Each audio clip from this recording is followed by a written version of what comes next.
Here's kind of a creepy story. I go to school at Lalu, and my school, mind you, it is a private school.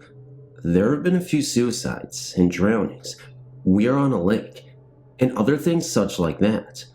Well, many students here have seen the Lalu ghost, and apparently, we have more than one haunting. One of my friend's sisters was being followed around by it. At one part of the school, there are wooden steps, which makes lots of noise when you walk down them. She started to walk down them, and she heard loud footsteps behind her. She stopped. It stopped. She looked around. No one was there. So, she kept going, and the footsteps kept going. That, from what I heard, was the last time I know that the ghost had been sighted, until 2 weeks ago. It was a late Thursday afternoon when my friends Kai, Clover, and Jess walked down to the Pine Room, which is basically our storage room in Lost and Found, to get a binder or something. When they went down there, Clover had started to feel a presence.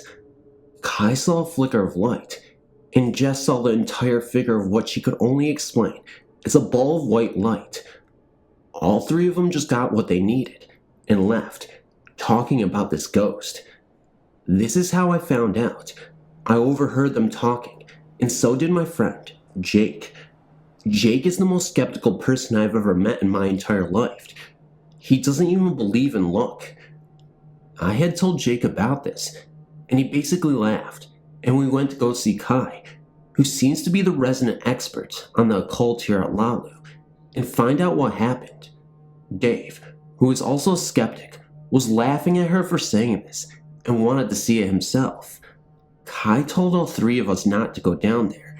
It'll just make him mad, and I trusted her, mainly because I believe in ghosts and the supernatural and everything like that, and I stayed. Where Jake and Dave went down to the Pine Room to try to see it, they came back empty-handed and laughing. We talked a little bit more about the ghost and what it could potentially do to you if it was mad enough. Then, Jake and Adder decided to try again. By this time, about 10 other people found out and wanted to see it too. Everyone went down, and everyone heard a loud bang, but nothing else. Then everyone went back up, but for some reason, Jake was called back downstairs. He was just inside of the door when he saw this ball of light pass in front of him to the adjacent corner. Scared, he ran as fast as he could, back up to where me and Kai were waiting. He told us of this story, and David overheard as well.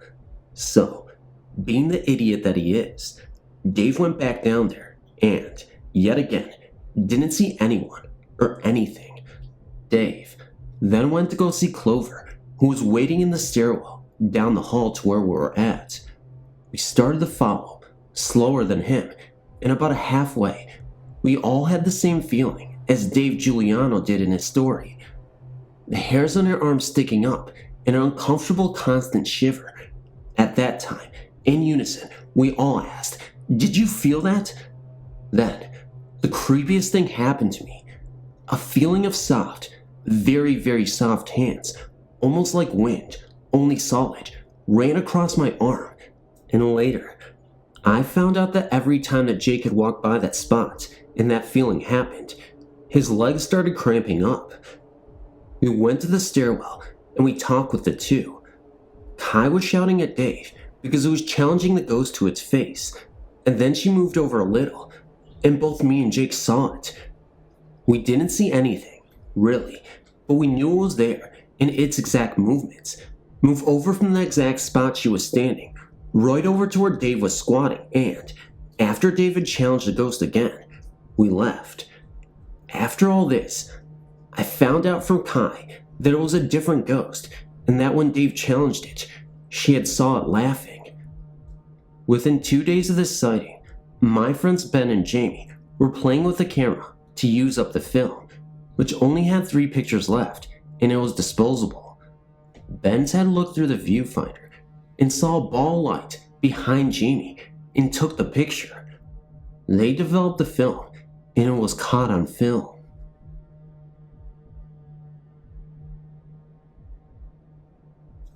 Hi, I'm from Ireland, and I haven't seen many stories from here. Well, my experience started in 1997. I was 15 when we moved to the house. We moved to a little village in Wexford. Our new house is over 150 years old, but has been done up and looks modern. Anyway, about 2 weeks after moving into our new house, I was trying to go to sleep one night when I heard someone calling the name Martin. I shared a room with my younger sister at the time, and she was fast asleep. I was wide awake, and whoever was calling the name called it about 5 or 6 times. The next day, when I woke up, I went down to my parents and asked who lived in the house before us. They told me don't be stupid, and that I know. Then, I asked who lived in the house before the people we bought the house off of, and I was told a man's name, called Jimmy Martin, and his wife. At first I thought this was a coincidence, and I never said what happened the night before. I soon started to feel as someone was watching me all the time, especially in the sitting room. It is hard to explain, but even though I could not see anything, I could tell you there was an old lady standing in front of the sitting room door, and this is where she always stands. I was afraid to go to sleep some nights, as one night, when I was laying in my bed, something kept hitting me on the back of my head, as if to try and wake me up. Well, I was wide awake, but I was too scared to look, as I was afraid of what I could see. Another night, I was just dozing off, when someone decided to sit on the edge of my bed. This frightened the life out of me. I had kept all these experiences to myself, as I thought if I told anyone, they would think I was mad. I had an ensuite in my room, and one night, the toilet handle started going up and down by itself. Everything was getting to me, so after 3 years of keeping it all to myself, I started telling some of my friends what was happening to me. They thought it was scary, and asked me what my parents thought. They couldn't understand why I wouldn't tell them, but I just said they would think I'm mad. Anyway, more stuff started happening, but nothing serious. I went out for a few drinks with my mom and one of their friends, and when the night was over, we all came back to my house and had a cup of tea and a chat. They got into the subjects of spirits and started talking about past experiences they had. I thought this would be a good opportunity for me to tell them about mine. I started with my sentence with, "You're going to think I'm mad, but," and then I started to cry. I told them everything that was happening to me, and to my surprise, they had their own experiences. My dad was sitting in the sitting room one night, reading the newspaper, when a woman started whispering his name and started running her fingers down through his hair. My mom has heard them walk around upstairs, and she could hear them call her name sometimes, and when she was in bed one night, it was like someone was blowing cold air into her ear. My brother woke me up one night because there was an argument going on in his room, and to his surprise, there was 5 spirits in his room, bickering at each other. His room is across from mine. My mom and dad were annoyed with me because I never told them what was happening to me. We have 2 bedrooms upstairs and 2 downstairs. Me and my sister used to share a room upstairs, but she has now moved out, and my brother, who has also slept upstairs, has moved out now, so I'm up there by myself, and some nights, I can feel there's someone there, and it would take me half the night to go to sleep, as I would be terrified, lying in my bed. I'm 21, and the eldest of 4 children. Now that my brother and one of my sisters have moved out, my little sister, 13, looks up to me and likes to do stuff together. She's often asked me about my experiences, which are still happening today, but I won't tell her too much, as it would frighten her. To end my story, I will tell you about a reading we held in our house. A man came to our house who can see spirits, and he gave about 10 of us our readings. I was first to get mine done, and as I sat down, the kitchen door opened. As I got up to shut it, the man told me to wait a minute. He then told me that he isn't now, and that I should shut the door. This sent a shiver down my spine. He told my mother how I can sense spirits, and how a bad spirit entered the room with me. He said that he got rid of him, but there's a spirit that follows me around, but it's a good spirit, and this is the one that I can sense around me all the time. He said that there are a few spirits in my house, but they're good, well except the bad one he got rid of. Well, that's my story, and it's going on today. The good news is, I've just learned to live with it in the sleepless nights at times. Hopefully I'll be the next to move, because the terror drives me mad sometimes. Thank you. First off, I'm 19 and have believed in ghosts my entire life. Now, I don't have a sixth sense, but I find it fun to discuss ghosts and all sorts of unexplained occurrences. I'm a pretty athletic guy and played football through high school and am pretty strong too. I can bench 280. I'm not saying this to sound like I'm bragging, just to say I'm not afraid of that much, but what happened to me 2 summers ago left me pretty shaken. I was about 17 at the time and found out about a haunted church through my mother. She had gone when she was younger. Nothing happened, except she had a really weird feeling the whole time she was there. Well, finding ghosts fascinating, I wanted to go, but didn't want to go by myself, so I told my brother about it. We decided to go on a Saturday night. Maybe we'd have a story to tell at the parties. My brother at the time was 15, and he wanted to bring some friends along, so I agreed. Altogether there were the 5 of us, me, my brother's friend, and 2 girls they wanted to impress. The layout of the church goes like this. The church is in the middle of a field, surrounded by woods. All around the church in sort of a U pattern are graves. The graves start a little ahead of the church and meet in back, forming the U. There is no space between the graves and church for a few people to walk. In front of the church is a stone wall about 3 feet high and 2 sensor trigger lights on each side of the stone wall. We parked in a little dirt parking lot right in front of the church and got out. Me, being the oldest and assumed the bravest, went over the wall first. As soon as my feet hit the ground on the other side of the fence, I got a really bad feeling and my hair stood on end.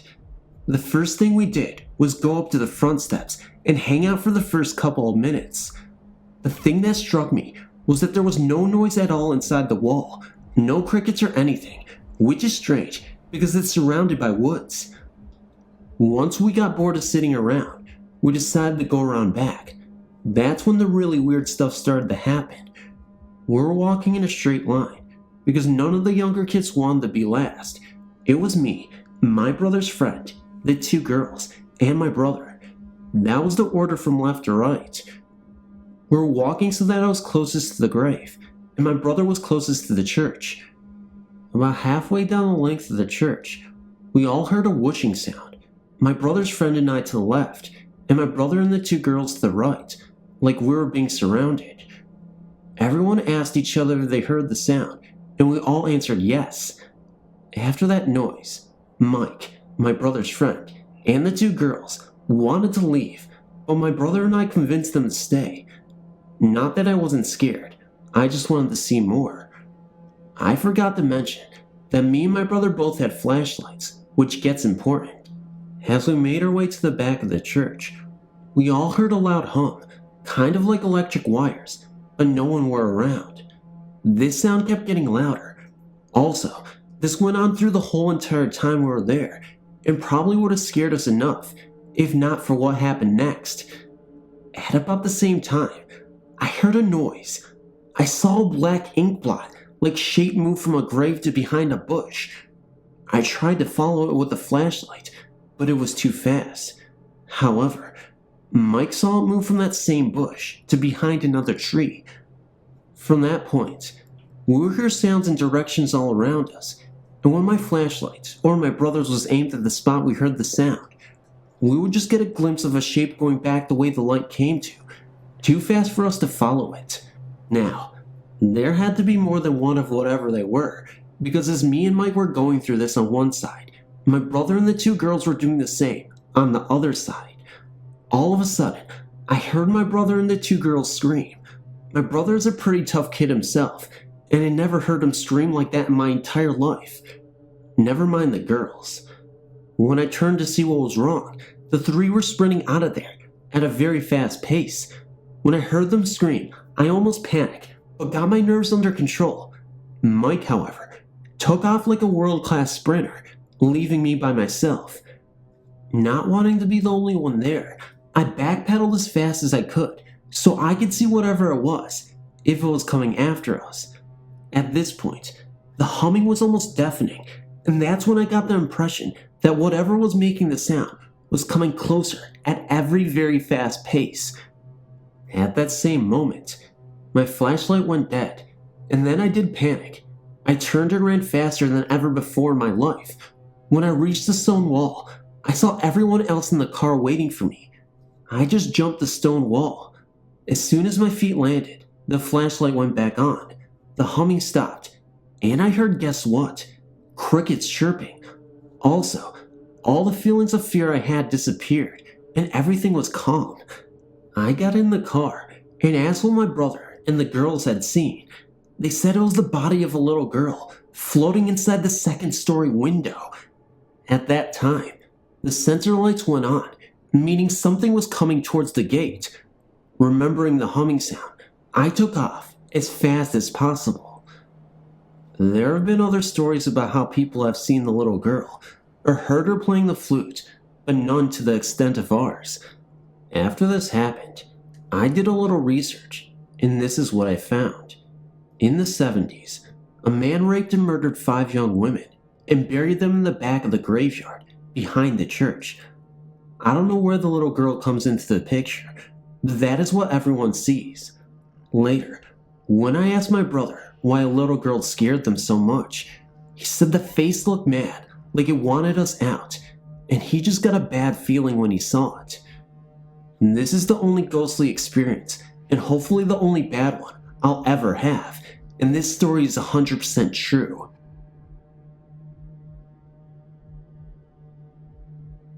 Hi, not sure if you are interested, but here's a couple of stories from the place I live in Tasmania, Australia.